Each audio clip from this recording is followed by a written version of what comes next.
Hello, everyone, and welcome back to the Unleashing DePIN Podcast. My name is Tyler. I am your host, and I'm excited for our next guest that we get to have on the podcast. Our friend Alex from Aydo is on, and I'm really looking forward to the conversation. Before we jump in, I did want to share one quick announcement. We are launching our new app called DePIN Pulse. It'll be the easiest way to find earning opportunities across hardware, activities, and other things within the DePIN space. So please be on the lookout for that. It does help support the podcast. But with all that aside, Alex, welcome to the podcast. Thanks for coming on today. Thank you for having me here today. Absolutely. Before we jump into things, I'm super excited to learn a little bit about what you're building in the space. But for those who maybe aren't familiar with Aydo and yourself, can you just share a quick background about how you got into Web3, how you maybe got into DePIN more specifically, and we can kick things off from there. Sure. So talking about myself, so I have a traditional financial background, but I was kind of on occasions invited to look over crypto projects and blockchain projects. So that's how I started to learn about the technology and the potential benefits and the uniqueness of it. And roughly, I would say 3 years ago, shifted my focus into the blockchain and started working on my own projects. And it kind of was like a tricky road, but I ended up meeting a team that had that was working on the smart homes for a while, and they had a very unique technology, but it didn't have the, I would say, didn't reach the potential it could attain. So, and I thought that technology really could benefit the whole industry in the blockchains. Talked to the team, and basically we decided to start Aydo and connect DePIN devices and IoT devices to the Web3. Yeah, and the rest is sort of history. How did you go from smart homes and sort of smart devices to this like DePIN angle? And we can talk a little bit about what you're actually building at Aydo, but where did that initial connection click for using this decentralized physical infrastructure sort of flywheel with these physical hardware devices for smart homes? What was kind of the connection there? So a good business is when you solve a problem, and we were pretty much very similar to most of the DePINs, that we're trying to make some sort of hardware, distribute it to the users, and then get the data, and then find an enterprise buyer. And that is a bitch. I'm sorry to say that, but it has a lot of underwater stones. And what we realized is hardware is a beast of its own.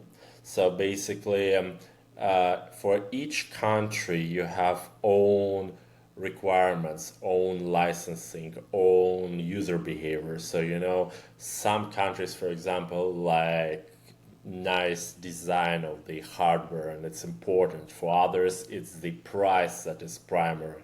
For third countries, it may be just, some brand loyalty, which wouldn't occur to you.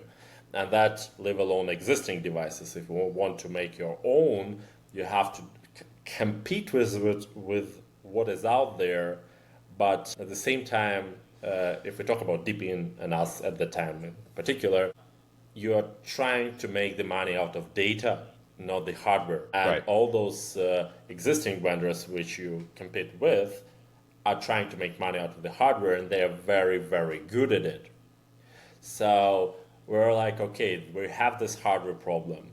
There is literally not that many people that understand at the same time IoT devices and the crypto and the data mining.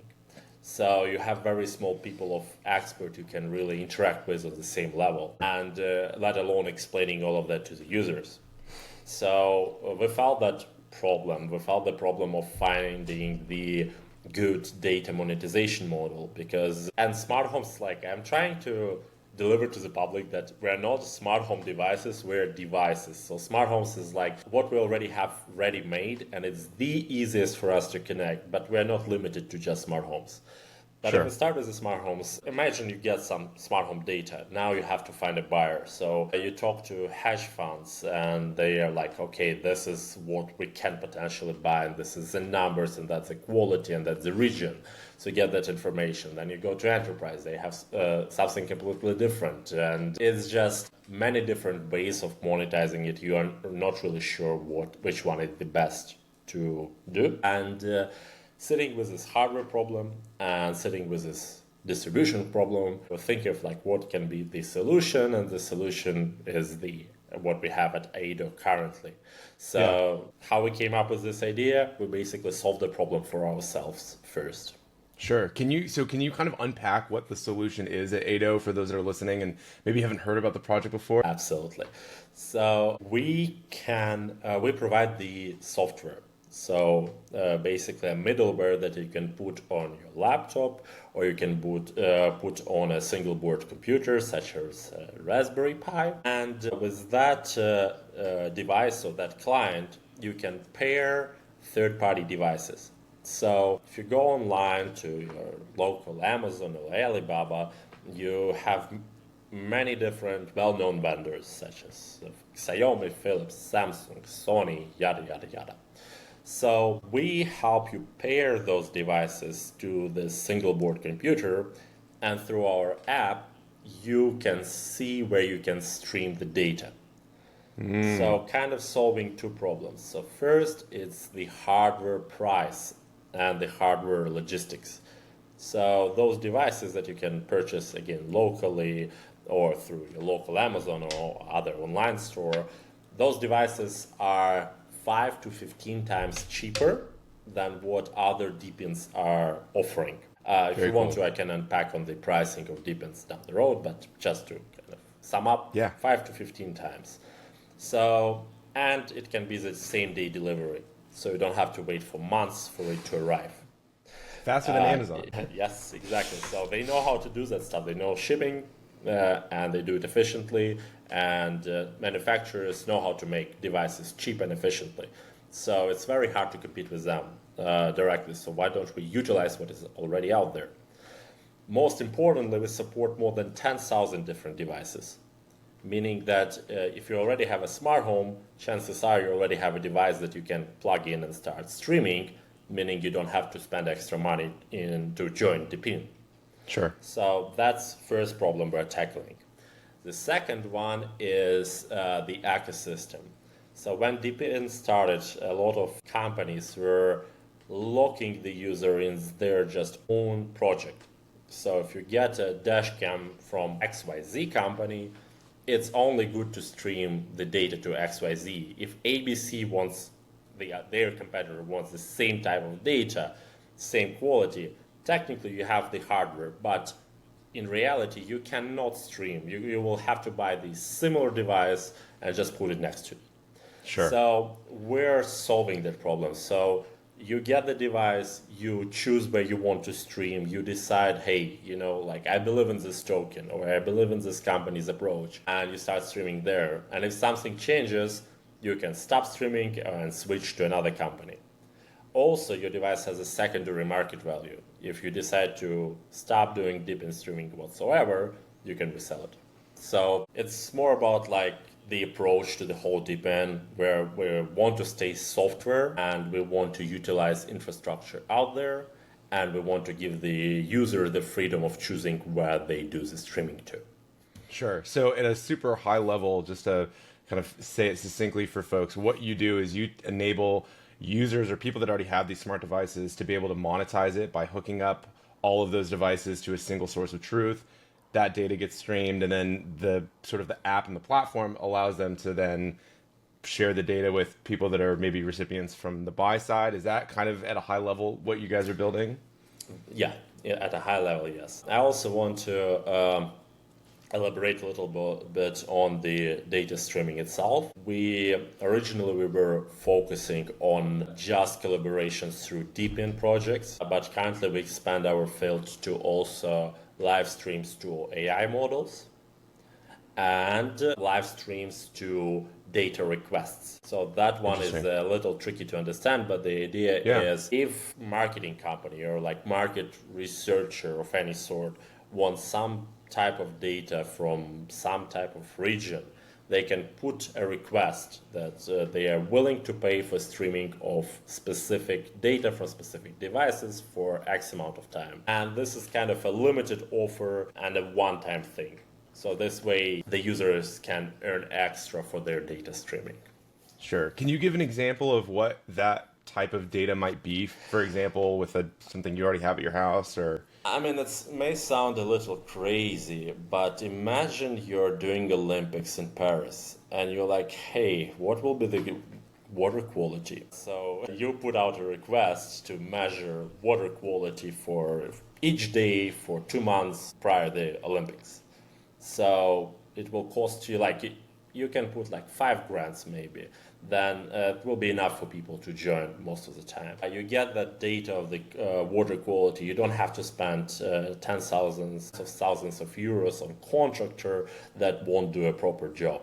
So basically, the beauty of DePIN is that it's not the one person, it's not one point of data. It's not like one person measured the whatever and he got you the best quality of data. Is that you can incentivize 10 people, 100 people to do that measurements, and you get very good average. And that's important. That's like the advantage of the DePIN in general, in my opinion. Yeah, no, that makes total sense. What is the onboarding experience look like for a user that's turning their sort of smart devices, or we could use the water example, but what does that process for getting online really look like from sort of the application, the software layer? Can you just kind of share that user journey a little bit for people that are interested? First, I have to highlight that we're rolling out the app in September. Basically, we're currently tying front end and the back end together. It's fun. So the experience is following. You get your, let's say, Raspberry Pi. You put an image that you can download from our website on that Raspberry Pi, and you take an antenna, which is like Zigbee or Z-Wave.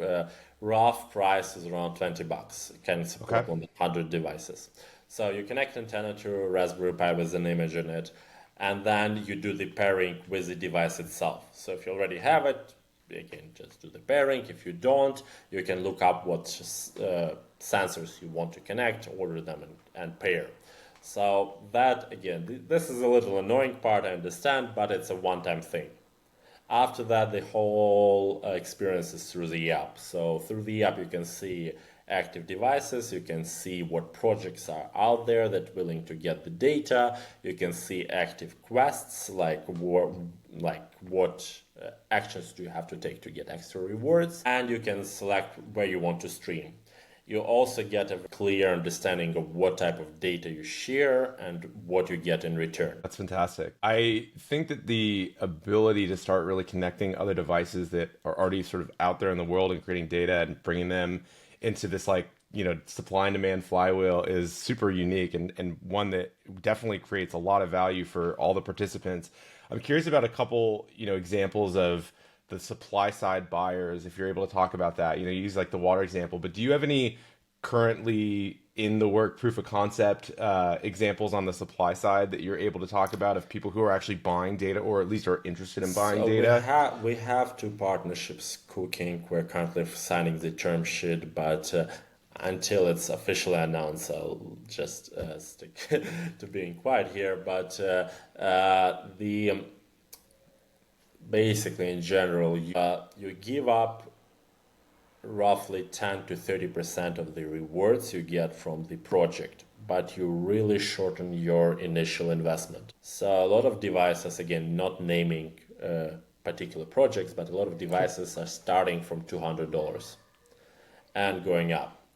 Now, $200 and $30 is a big difference in payoff period. So yes, you do give up like a portion of the rewards, but at the same time, your payoff period is shortened by decades. So if that's talking about basically the whole revenue side. On the project specifically, again, couple of partnerships cooking, but until officially signed, not announcing. Yeah, No, that's okay. Where are there other opportunities on the supply side data to create maybe like a marketplace style opportunity for, once you've aggregated all this data, I imagine that there's potentially other kind of overlapping use cases between, like, let's say you've got, I don't know, water data from a house and then like energy usage and whatnot. Like, is there a future world where you're able to sort of package that data together for buyers that are wanting to see how efficient homes are in different areas and whatnot? Like, are those types of opportunities on the table once you started aggregating these data sets? Yes and no. So my whole approach, and I got different feedback, but I don't like the idea of storing the data because you have very different, constantly changing legal environments for any type of data sales. So, and because we are very agnostic about the type of data, I don't think we should take the risk of trying to aggregate and sell it. So, what we are, I don't love this term, but more like, let's stick to it, it's more like a marketplace for data streaming. So, I love the idea of aggregating different types of data to produce, let's say, carbon credits or water credits or electricity credits if it's renewable. But it's not our line of business. So our line of business is data streaming. What we will do, and what like I target to, is partner with companies that do the carbon credits and tell them, hey, lay out what you need. Like you need water, you need electricity, you need heating, for example. And you need it all from the same location, from the same household, and you need it verified. So you give us this, give us these parameters. We put out your project out there, and if the user is comfortable with streaming the data to you, you can generate him the carbon credits. So like the option of generation is there. It just our niche is just purely data streaming and device connectivity. That makes total sense. Yeah, I think as we've gotten into this, interesting world now where sort of data ownership or data control is becoming more and more regulated, I can definitely understand the hesitation or some of the pushback to sort of want to be in that business. Are there other applications? Also, just want to note on that, it's very hard to do carbon credits and then weather data and temperature data and user behavior data at the same time at a high level. So I love different monetization models. I don't know which one will really be a sustainable one, and I know we won't be able to do everything at a high level. So again, the approach, let's do connectivity at the high level, let's do the data streaming and the marketplace for the data streaming at high level, and that's it. But we will be very good at this particular role. Yeah, no, that's great. Are there potential future use cases or applications that you could foresee being really interesting that are built on the platform? Just, a couple things that get you excited personally? AIs. So my observation is that VCs has been throwing money at AI without even looking at it. Okay. So been to San Francisco last year, and it was like you make up a couple of words, you add AI, and they just throw money into it. Like literally, I kid you not, like logistics AI, like revenue model AI, like anything. Now, some of them will have a real world use case. I expect the field to expand in the future at this same pace. And if you think about AI expansion, if you think about AI being like utilized in every part of our real life, you need some sort of data from the real life. And that's where I think data streaming from DePIN can come in and be a niche. Because my observation with DePINs, and I talked to a bunch of them, it's hard to find data buyers. And it's not just that DePINs are shitty salespeople. It's also about having the critical amount of users. Right. A lot of, like, if we talk about hedge funds, the number I got is roughly 50,000 household representative of US.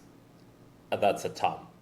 That's a lot of houses. That's And that's like the, sort of the minimum data set required to make it that's what I viable. was told from the hedge fund, that they are willing to make a purchase. They said they can go maybe to 35, 40, but it will depend. But it's a large order of magnitude larger than what probably is out there today, right? Exactly. And again, this is more like house data. If you talk about maybe I know Silencio does noise data. It's hard for me to tell what the buyer side looks like there because I'm just not there. But the thing is, I feel that for DePIN that has a data buyer, they would probably just scream off from every device that they got a buyer. Because that, I mean, if you think about it, that would be like the biggest push for their data acquisition, user acquisition, their revenue models, like just saying, hey, we got a data buyer. And I don't see many DePINs saying that. So again, they may have some NDAs, but just my assumption is that the field isn't that great on the data buyer side yet. Again, I don't think it's the DePIN sales. I think it's they're not having the amount of users at the same level that is needed. Yeah, I do think that you're right in the sense that having a very application specific kind of data collection deep in, it is a little bit tricky to sort of navigate that buyer market. And I feel like you're certainly not wrong in saying that it's a little bit difficult. It's a little bit ambiguous in terms of who's going to buy it, where that value is. I think I definitely can see a challenge down the road of sort of monetizing that. But in any event, no, it's the AI side of it you were talking about being really interesting from streaming the data. I'm super interested in that. The AI side, it's where DePIN has its strengths. Because there are emerging field of AI platforms with the niche AI models. So you have ChatGPT that is kind of okay at many different tasks. But if you talk about specific AI models that are targeted for traffic, or they're targeted to user behavior, or maybe like a very precise prediction of rain in certain blocks, in certain areas of the city, and stuff like that. If you have a niche AI model, it can be much better than what is out there. Now, those AI models are distributed for rent. So basically, you don't know what is inside. You sort of rent it, feed the data into it, and get the outcome. And it's a great model, but you need real world data. You need the data to stream to or and to fit to the AI. And that's where I believe DePIN has a strength which we haven't, as an industry, tapped into yet. So one way of doing things, let's say you want to predict weather in New York, and you want to measure it's all around Manhattan and on Manhattan itself. So one way of doing it is to order devices, hire a contractor who will do the installation, put the devices, maybe get some permits for doing that, measure the data for X amount of time, and then basically take everything away if it's not permanent.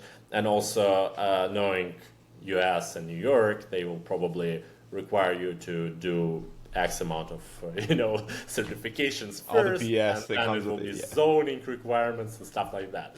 So that's one way of doing things. Another one is you say, hey, we need temperature and humidity data from these areas. We're paying $10 per day for the measurements. And local New Yorkers who have the sensors, they can just do the measurements. It will be just for the duration of time.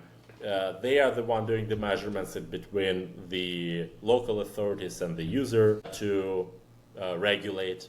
The reality is they just wouldn't care. And it will be so much cheaper, so much faster, and so much easier to both start and, what is most importantly, to stop it. Because, removing the infrastructure you laid out is also a very high cost. So, and that's where DePIN can really shine, because it's a direct incentive for this action. If you're not living in New York, you won't participate most likely. But if you are there, the participation for you is a marginal cost.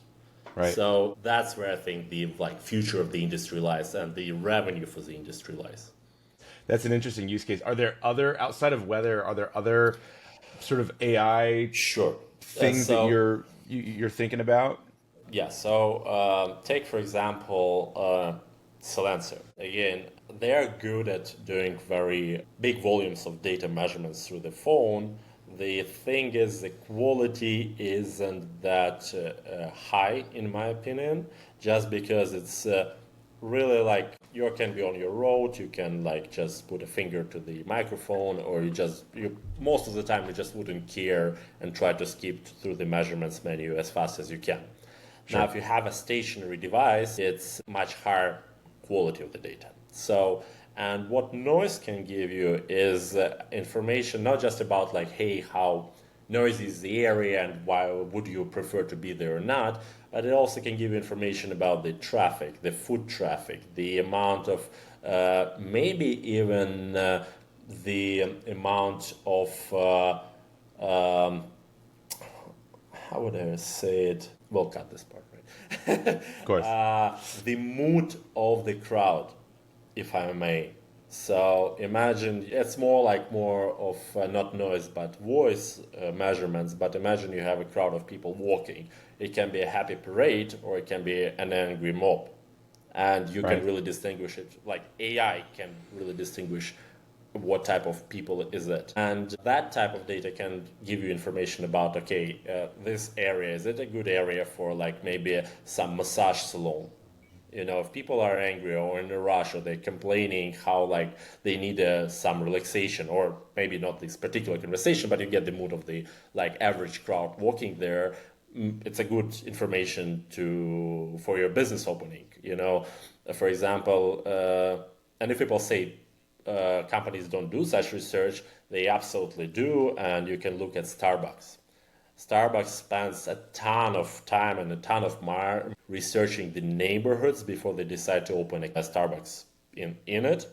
And once they open it, they basically signal, hey, we did the market research and this area will go up in value. And the real estate around the Starbucks go up in value too. Not because they now have access to coffee, but now they have access to information about the neighborhood and the predictions that Starbucks did. So Starbucks already does it. Now, they do it manually. They send Right. people, they check probably city records and stuff like that.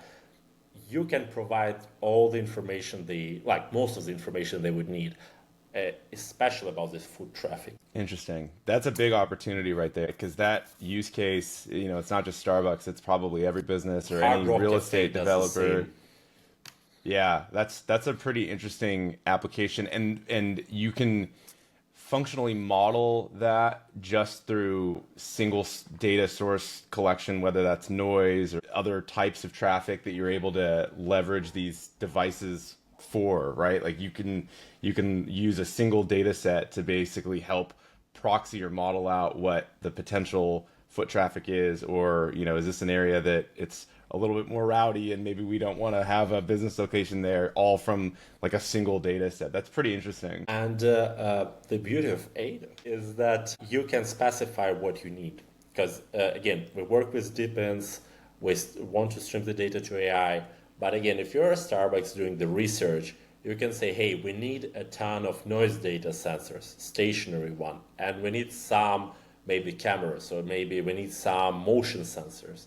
And whatever, we need, I don't know, humidity or air quality, just a couple of measurements, and we need that for X amount of time, and we're willing to pay. So basically you can really change it, you can adjust it, and you're very flexible in data measurements. You don't have to go to DePIN XYZ and buy a data set, and then to DePIN ABC and buy another data set and combine it. You can put out a contract out there and get what you need. Yeah, that's huge. And one of the things that I think the DePIN model does really well, to your point, is sort of incentivizing the users to go out and collect that. And it has been, up until now, more or less bifurcated in the types of data. And so if you can somewhat not aggregate that data, but aggregate the different types of data collection that you're doing, whether that's air pollution or sort of noise, that becomes really interesting and compelling from a business standpoint because it's a lot more broad than just, one type of data that you would be able to provide from the Aydo side. So talking a bit about the blockchain stuff, because we always have to go over that. You are building on Peak, is that correct? We work very closely with Peak, and we like Peak. We haven't officially made our minds about the network. And if you ask pretty much any DePIN, they will say we don't want to be tied to any particular network. Now, the thing is, we are friendly to the networks. So if you have a project on Peak and you want to collaborate with the whole interaction will stay on Peak. If you have a project from Solana and again you want to collaborate, the thing will be happening on Solana. So for us, we really try to be agnostic in all the ways, like business models, hardware, monetization models for the data, as well as the chains itself. Because for us, the chain is more of a way to confirm that the payments for the transactions and the data streaming are done correctly. And Sure. It's a good way for us to incentivize the user to do certain actions.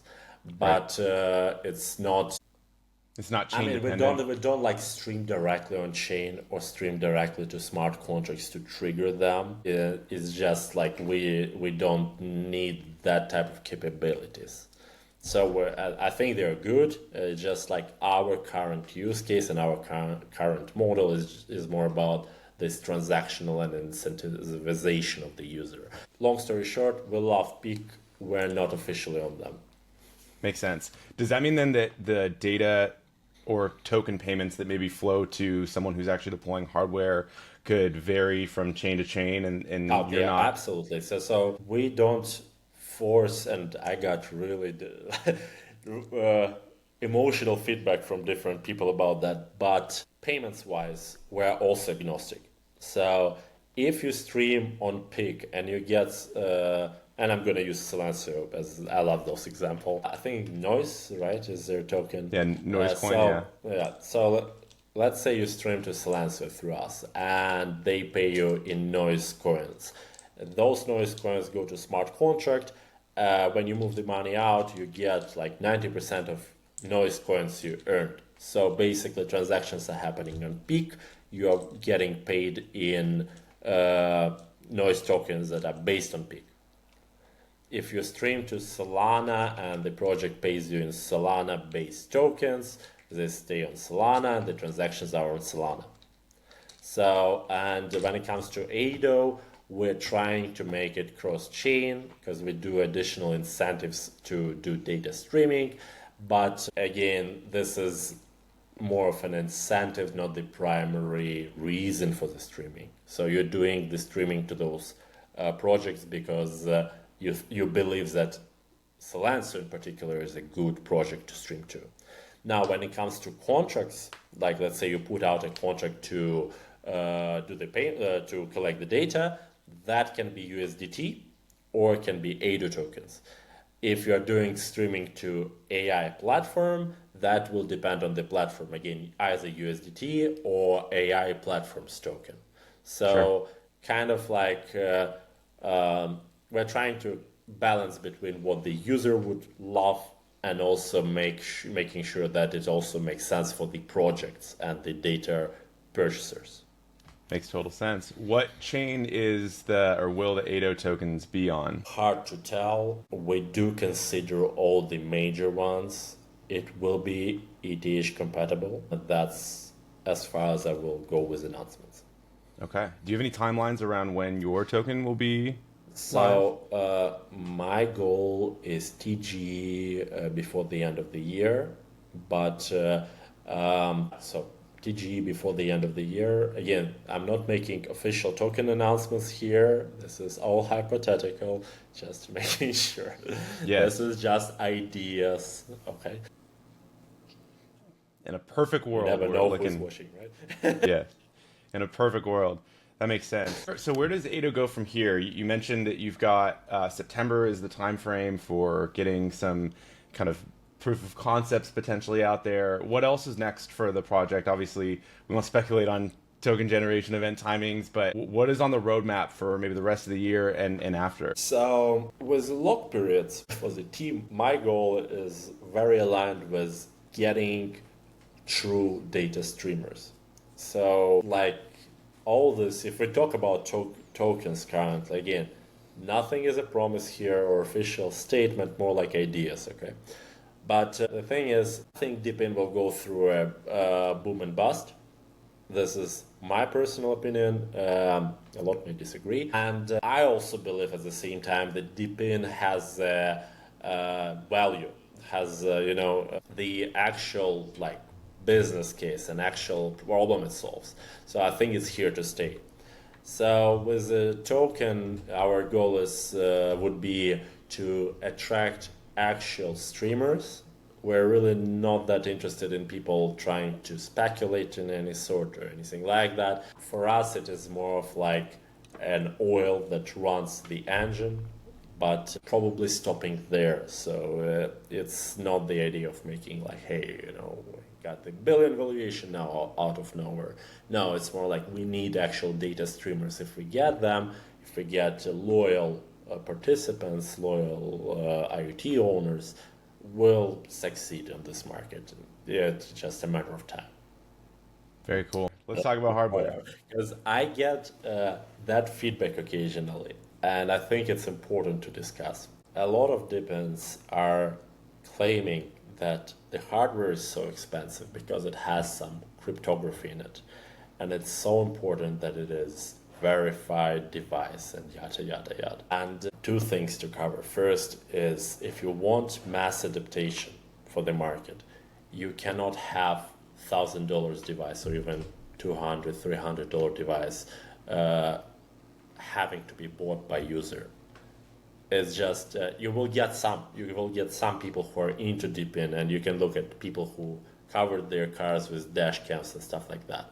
But if you want mass adaptation, it has to be economically viable. So that's why I think we have the value. Now, the feedback, it doesn't have cipher chips. It's not like voodoo blockchain technology inside. So it's very easy to spoof and yada, yada, yada. Which reminds me of back in the day, I was living with a bunch of Serbians in I think it was 2-bedroom apartment, and they were smoking all the time. They were smoking like devils. And we, of course, had the smoke detectors inside the apartment with plastic bags on them. God. And I don't care what type of cipher quantum chip you have inside, the plastic bags still will do the trick. I'd imagine so. That's basically my feedback on that. To be like more serious or more like I guess, more official answer, the solution relies in the numbers. So yes, you should assume that you will have some bad actors. Even with super cipher devices, they are reverse engineered easily. And I know that because we did that. I know it can be easily done.